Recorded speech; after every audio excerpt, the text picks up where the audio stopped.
Tonight on Primetime Politics, Crime Bill. We are going to change the criminal law to ensure that the bail system is not viewed as some get-out-of-jail-free card. The federal government introduces a crime package aimed at getting repeat violent offenders off Canadian streets. But does it go far enough? We will speak to the Justice Minister, Sean Fraser. And I very much support the leader. Of course I support the leader, and he's going to be an incredible Prime Minister. What do you think? We have a lot of unity behind him as a caucus. Conservative MPs close ranks around their leader, standing by Pierre Poilievre after accusing the RCMP of ignoring crimes to protect Justin Trudeau. Our political strategists will look at the impact of that statement. This is Primetime Politics. Hello, everyone. I'm Michael Serapio. The Carney government released its long-awaited bail reform and crime package today. Announced by the Justice Minister, this crime bill expands the use of reverse onus, which requires an accused to give reasons as to why they deserve bail.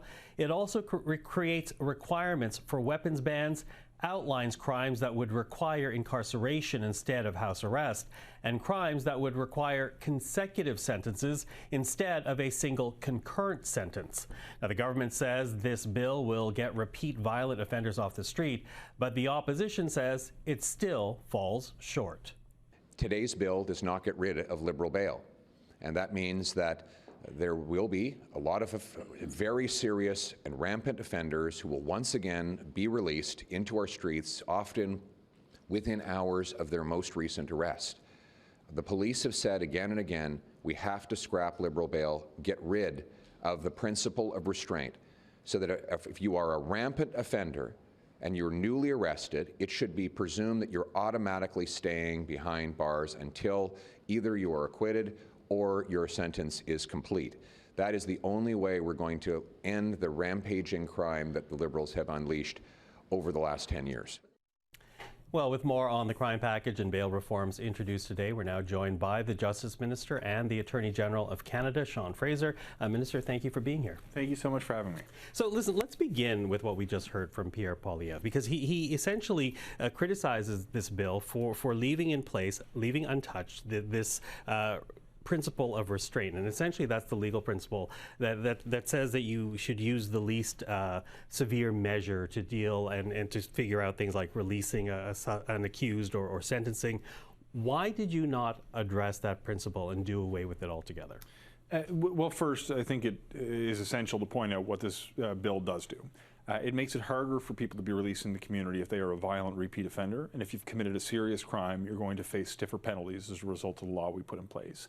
What Mr. Poilievre's point completely fails to understand is that if you were to repeal a section of the code that mentioned the principle of restraint, it wouldn't necessarily make a difference, because that principle comes from the Supreme Court of Canada, not initially from the criminal code.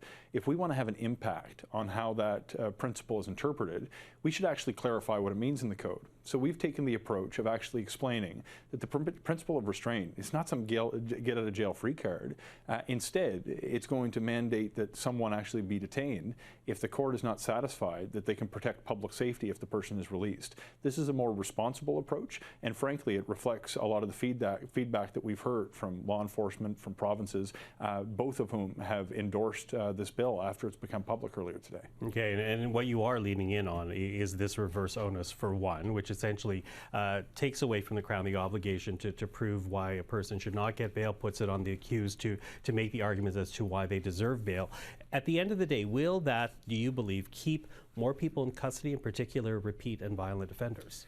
It will have an impact, we expect, as a result of the change to the rule, because it's not just placing the burden on the accused who may be a repeat violent offender to explain why they should be released.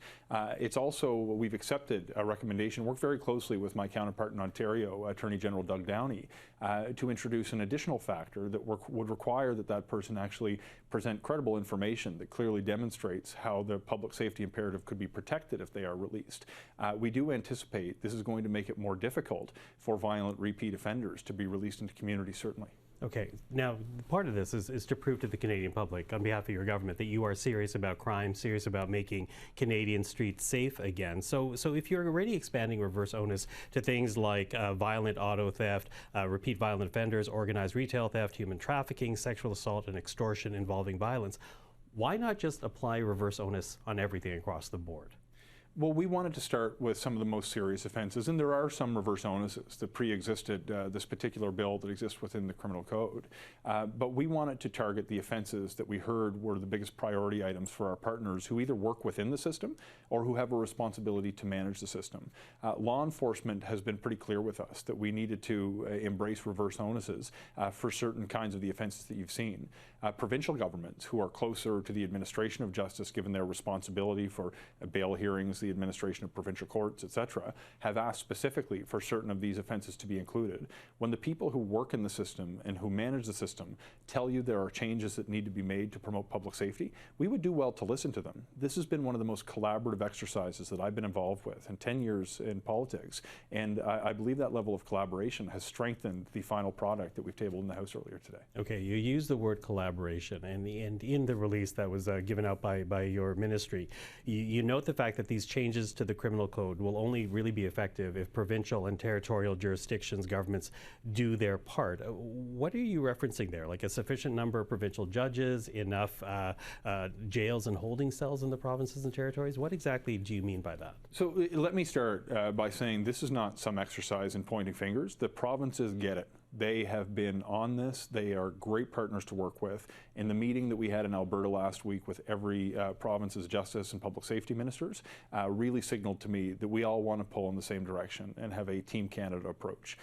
What I mean when I refer to the provinces needing to do their part as well, reflects the breakdown of responsibilities in terms of who has the responsibility to manage the text of the criminal code, which is clearly a federal responsibility, and who has the responsibility for the administration of justice, which typically falls to the provinces. When you look to different regions of Canada, the challenges are not necessarily identical. In some provinces, there are challenges with detention capacity. In others, there are challenges with the shortage or level of training of decision makers. In other provinces, community policing is implemented at variable levels. One of the things that this entire exercise has really brought to the fore is the opportunity to collaborate not just between federal governments and provincial governments, but to have all of us work together to share best practices, to share data, to improve the collection of data, and to ensure that we understand what measures are actually having an impact, whether it's the text of the code or the resources that allow provinces to adequately implement the text of the code. This has to be a collaborative effort. The entire system is designed that way, and if we're going to see success follow the tabling of the legislation today, we have to make sure that other levels of government properly equip the system that will allow these measures to take hold and have a positive impact on public safety. Are they ready to play their part? Because if it takes two to tango, you essentially said we've set the law, we're now going to see how well it's implemented. So provinces have been doing different things to strengthen their ability to manage the bail system in recent months. Again, different provinces have taken different approaches. It's clear that they all want to do something here.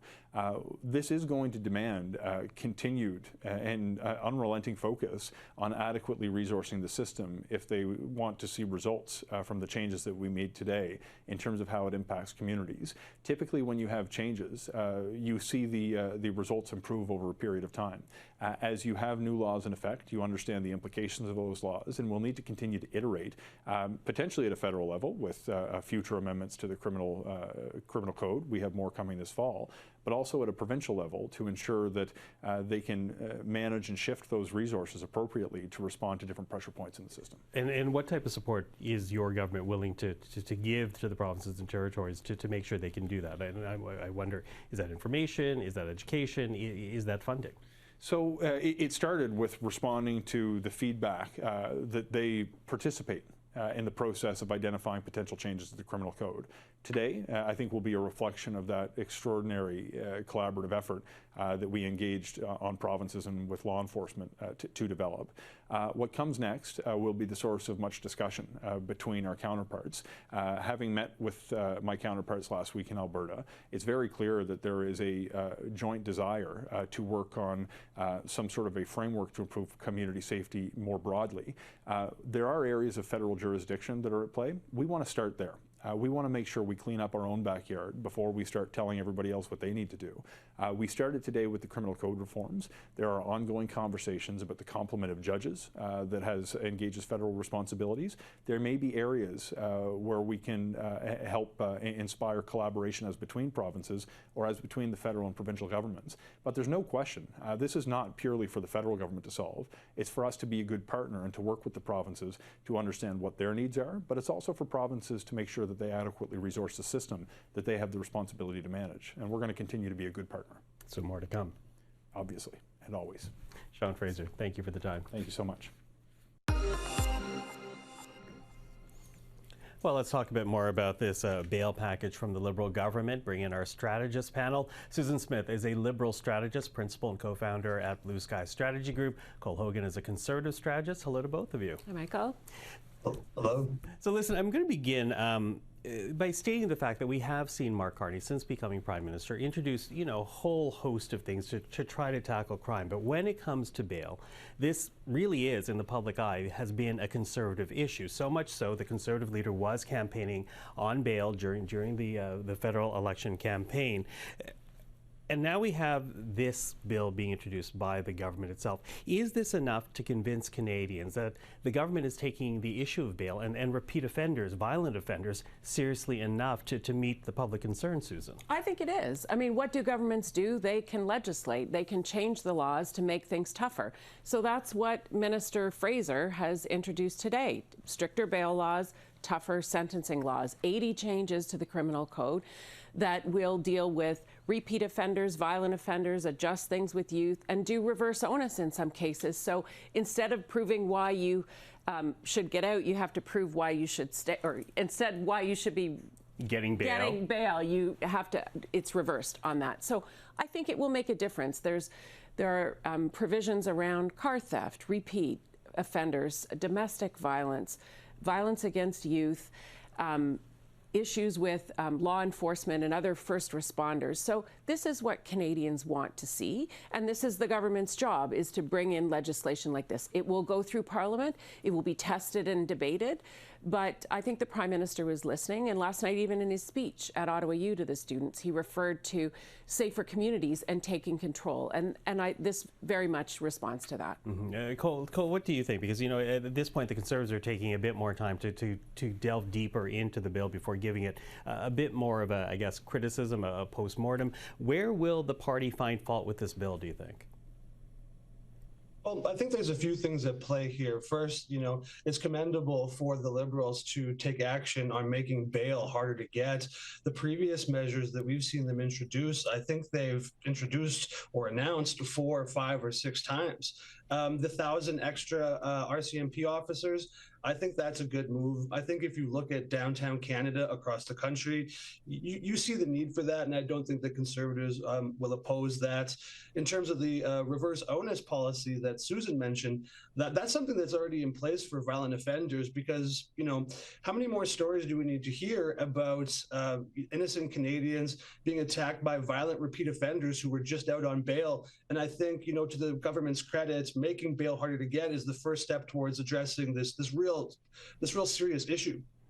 Okay, is it enough, though, to convince Canadians that they are addressing it? Because, again, this has been an issue for the Conservative Party, and one that the Conservative leader has been going on for months now. Yeah, so I think we'll see the Conservatives continue, they will take a fine-tooth comb to this bill, and that's what people expect them to do. Canadians do trust the Conservatives more on crime than they trust the Liberals. So maybe if we see, this won't happen overnight, of course, but if we do see a drop in crime, maybe the Liberals can be a bit more competitive on this issue. But the Conservatives will make sure that this actually works, because this is something, crime is an issue, just vagrancy in the streets generally is something we see all the time. And they have to address that so people can see an actual difference. Yeah, you know, and Susan, a bit to a point of what Cole was saying, I was reading the article, in fact, essentially there is a credibility gap in terms of the Liberal performance on crime. It's been stated in a number of different editorials. How do they address that? Have they addressed that with this bill alone? Well, I think the law and the enforcement of the law is really important, and trust in our RCMP and our police services, I might add, which Pierre Poilievre stepped in big time this week, calling into question. We'll get to that. Oh my God. No, I think the government is doing its job. It's been listening. It does have to govern, and the Conservatives, what they have done well is try to own the crime issue. And in this case, because the Liberals have many other things they have to deal with, like trade and supporting families and borders and all of these other things, it hasn't perhaps had the level of top of fold or headline attention that the Conservatives would like, and that's why they've been able to make some hay. But the government's job is to legislate. It's to bring in laws that are fair and equitable, that stand the test of our Constitution and through the courts, and are up to debate in Parliament. So I would think Mr. Poilievre and his party would embrace this, because this is the kinds of things that they've been chirping about for a while. Well, we will see. As I said, they want some time to go over the bill. We'll be speaking to the Conservative Shadow Minister tomorrow. But listen, let's also talk a little bit about Pierre Poilievre. As you said, he has been in some. There we go.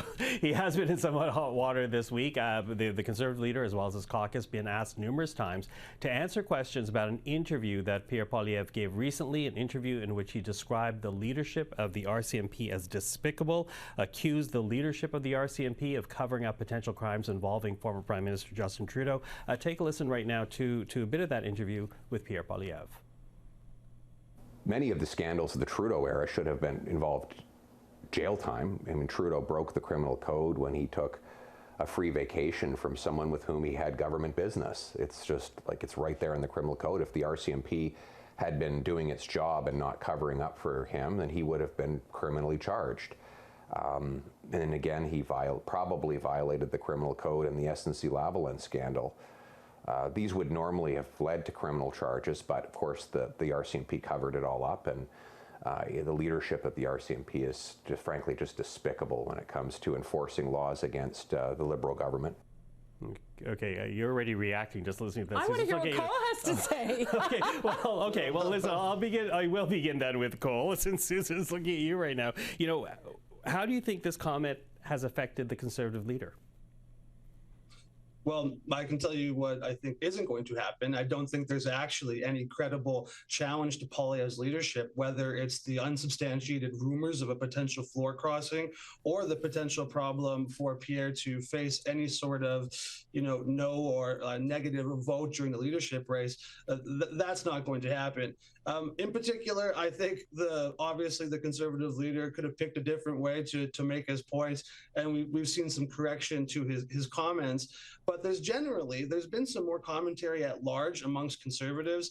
A lot of it has been led by Harper-era people, which to their credit, a lot of young Conservatives, we wouldn't be active in politics without them. But there's one way that they view like how to actually do Conservative politics in Canada, and that's through cautious incrementalism. They would prefer if Stephen Harper and Pierre Poilievre were one and the same, but we're not. Pierre Poilievre got to where he is and is as successful as he was in the last election, of the best results since 1988, because he wasn't following the cautious optimism, that the Conservatives had to do after the 2003 merger to keep their party together. Pierre Poilievre talks about conservatism and politics differently than previous Conservative leaders, and because he's done so is the reason why the Conservative Party is at where it is today. So in opposition. That's where the Conservative Party is today, because of Poilievre and because of the way he approaches these things. I mean, what you saw, maybe he didn't have Stephen Harper's incrementalism here, but what you had was like a tank Trumpism just bulldozing across the landscape of truth in this particular case, and bulldozing across the respect for Canada's judicial system and our police system and our investigations. He was not telling the truth. I won't use the L word there, but I think our audience knows what that word happens to be. And I think Pierre Poilievre absolutely reminded Canadians why he lost his seat in Ottawa and why the Conservatives did not win the election. That is not a way to appeal to moderates, and we saw people like Dimitri Soudis. We've seen other moderate Conservatives or middle of the road, maybe even Harper Conservatives, which weren't always moderate, saying this is not the kind of Conservative party that we have. There was a Globe and Mail headline saying, is Pierre Poilievre okay? He's fighting old battles. He's still telling untruths about things, and I think I've never seen him have to try and walk back something, and I think he got a bit scared because his caucus was not automatically rallying behind him like they normally do. I think there is a question, Cole, of why would he even go there? Why would he say that? What is the advantage of making that type of comment for the Conservative leader? Because Canada's institutions aren't beyond rebuke or criticism. Like I don't condemn the comments, but you're allowed to criticize Canadian institutions. The reason why Canada is overwhelmingly, young Canadians in particular, are overwhelmingly conservative, because they've seen their future and their possibilities for the future totally abandoned by the Liberal Party of Canada. So when Pierre Poilievre actually talks about social issues, crime, immigration, that's what young Canadians want to hear, and that's why he'll form the next government and be Prime Minister. There's a big difference between criticism and accusations of corruption. And that's what he was doing. And when you're calling into question the operations or the impartiality of the RCMP to do its criminal investigations, you're calling into question, by extension, I think, the criminal code and the application of the criminal code. Mr. Poilievre did not tell not the criminal code. It was an ethics violation that he made, and that's what was found. I'm not defending that, Cole. But your leader was up there making stuff up in the exact same way that he did in the lead up to the campaign and during the campaign, and that's why Canadians rejected Pierre Poilievre's type of conservatism, and that's why I think they rejected Pierre Poilievre. And it remains to be seen what happens to him in that leadership campaign or this leadership review. He's got a few more corners. He's got to check his shoulder a few more times. I'm sure he'll come through it, but he's got to watch. Okay, quickly running time, but a minute to each of you. Cole, is there damage control that needs to be done over this by the Conservative leader, or is this acceptable? Look, I think that when the leadership review comes, Pierre will pass with flying colors. There's a reason why the Conservative Party membership after the leadership race that Pierre Poilievre won was a record-breaking number of 675,000 Canadians. We didn't get to the finish line and win the election in the last campaign, but we're closer than we've ever been and the best result we've had since Mulroney's second term. There's a reason for that, and it's because of Pierre Poilievre's leadership. That's why he'll have the support of the caucus entirely, and the membership will vote in his favor in an overwhelming number. Okay. You asked if that was unacceptable. Completely unacceptable for someone who wants to be the Prime Minister of this country to call the RCMP despicable and to attempt to politicize, just like Donald Trump is doing in the States, to attempt to politicize the political and the police processes in these countries. Not acceptable if you want to lead this country. That is not leadership. Okay, listen, out of time. I appreciate it from both of you, Susan and Cole. Cole, you see, this is why you have to get back in studio. You have to get back in studio, my friend. I'll be back next week. I look forward to it. Okay, Cole Hogan, Susan Smith, thank you for the time. Thanks. Well, let's talk about the Prime Minister now, because last night Mark Carney did give a primetime address outlining the goals he is hoping to achieve with his upcoming budget that includes an ambitious trade goal, specifically aiming to double the amount of goods exported by Canada to countries outside of the United States. Now, on Friday, the Prime Minister will leave for a 9-day trip to Asia focused on trade. And earlier today, we spoke to Shachi Kurl, president of the Angus Reid Institute, about that trip.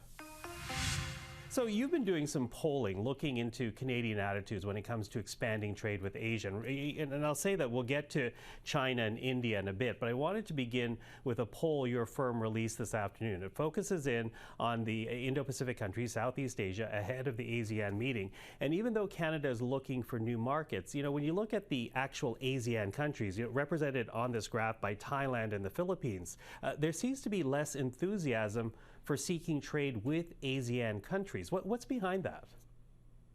Well, you know, it's very much, I think, a sense of familiarity breeds comfort. So what are the regions, who are the economic blocks that we have been pursuing trade with over the last 40, 50 years? Obviously, the United States is right at the top of that list and has been for a long time. Mexico, much more familiar in the post-NAFTA era, which frankly is the lifetimes of most young working trade officials today. And then, of course, looking to the EU, where we already have a free trade agreement. Asian countries, if you're a glass half full person in the PMO these days, coming off of that briefing that the Prime Minister gave to the country, you're saying, hey, look, the good news is there are majorities who look at Japan, South Korea, Vietnam, and Taiwan, and several other APEC/ASEAN nations and say, look, we should approach these countries as potential allies in a friendly way, and they have the potential to be as good a trading partner as any. Where the glass is half empty, frankly, is in the catch-up that Canada has to play in forging broader economic relationships with these nations, in part, again, because a lack of general awareness that Canadians have. And yes, of course, you know, politicians will always say, well, we don't do trade based on public opinion. Fair enough. Fair point, but at the same time, it certainly reflects the mindset. If the general Canadian public isn't really aware of opportunities in these regions, I guarantee you a significant number of MPs in Parliament are also not necessarily aware of, because they're pretty in tune to what their constituents are talking about and thinking about. And so there is some catch up to play on that front. There's enough of a blank canvas to make the case to Canadians that these are markets worth pursuing. But I think there's more work to be done in terms of persuading Canadians that these are markets that should be pursued, and pursued perhaps with more urgency than in the past. Yeah, when you look at the ASEAN countries themselves, they represent about 700 million people, twice the population in the United States. But, you know, we're also seeing this government making overtures to both China and India, rebuilding ties, if you will. But obviously, we have had tensions with both those countries. And if you kind of looked at Canadian attitudes around that, how are Canadians feeling about this re-engagement with both the PRC and India? They have pretty mixed feelings. I think, again, if you're looking for the warmer or more positive takeaways, I think it's notable that 50% of Canadians were supportive of the restoration of the highest level diplomatic relationships between Ottawa and New Delhi. We will both recall that things really hit a low point in Nadir in the face of some pretty serious allegations leveled at Delhi by Canada. But now, you know, both countries have their high commissioners in place. Half the country said, yes, that's a good thing to pursue, whereas only about 25% said, no, this isn't what we should be doing. Only about a quarter said, we don't support this. The rest said they weren't really sure. But at the same time, we still see a significant amount of Canadians, a majority, who say, look, we need to approach India and Delhi in particular around economic ties and around stronger economic alliances with a level of caution. But again, a majority also say they don't know a lot about the Indian economy. They don't know a lot about India beyond sort of what they hear through the lens of diaspora and diaspora concerns. So again, there's room to maneuver for the Carney government, but I think it also needs to be, handled pretty carefully, because this is really just starting to take baby steps for both countries. And you can watch the full interview with Shachi Kurl on our website and our YouTube channel. Now, before we go, there are reports this evening that Ottawa is punishing Stellantis and GM for ending production at 2 Ontario plants. Last week, Stellantis announced it was moving production of their Jeep Compass from Brampton, Ontario to Illinois.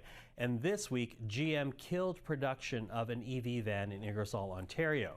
Now, in response, Ottawa will reportedly limit the amount of vehicles that can come into this country tariff-free from those two automakers, imposing duties on some U.S.-made vehicles and parts. We are following the story for you right here on CPAC. But for tonight, that is Primetime Politics. I'm Michael Serapio. For everyone here at CPAC, thank you for watching. Primetime Politics is back tomorrow evening. Until then, take care.